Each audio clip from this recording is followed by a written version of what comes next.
Os números são bons e quando é bom é ruim. É incrível a gente falar isso, né? Mas é verdade. A política monetária está fazendo a sua função, né?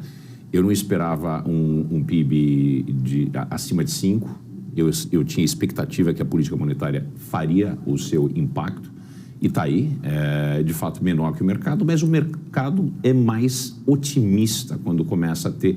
Engraçado, né? O mercado, quando ele é pessimista, ele é muito mais pessimista do que a média, e depois, quando ele é otimista, ele é muito mais otimista e acaba criando aquela estrutura, né, de uma profecia autorrealizável.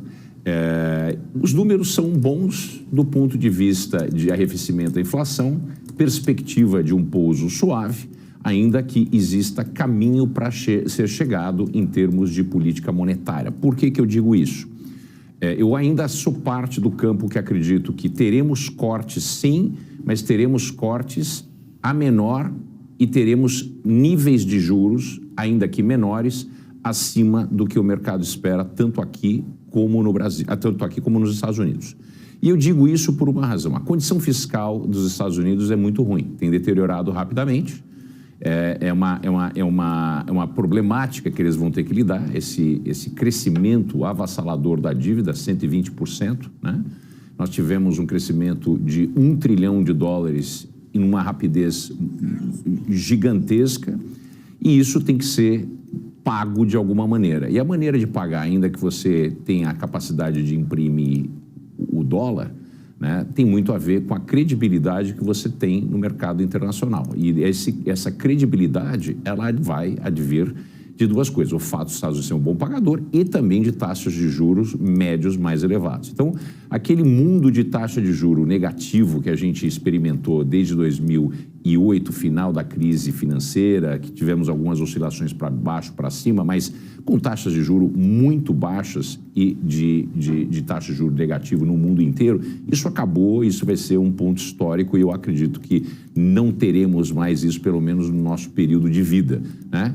Quando a gente olha essa situação dos Estados Unidos com taxas de juros reais reais positivas, isso faz com que a gente tenha essa preocupação, mas de fato é a maneira que o governo, que o Banco Central americano tem para trazer as expectativas de inflação e o comportamento do mercado em linha com a meta da inflação de 2%. Nós ainda estamos longe da meta.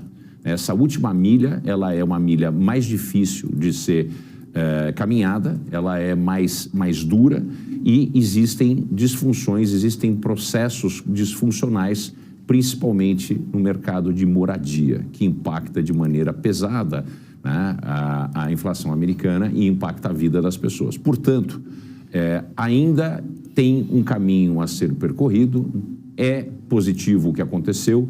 PCI veio um número muito importante para o Banco Central americano. O PCI é o número mais relevante. Ele vai em linha, né? Ele anda na direção que nós todos queremos, com corte de taxa de juros nos Estados Unidos.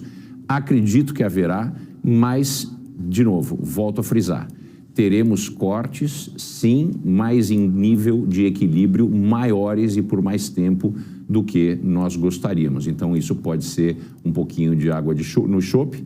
Não vai desestimular a economia, mas vai criar essa perspectiva de que as taxas não vão cair o suficiente. Provavelmente no primeiro trimestre do ano que vem, o mercado vai realizar que não vão cair tanto quanto esperavam. PNC News. Informação que gera valor.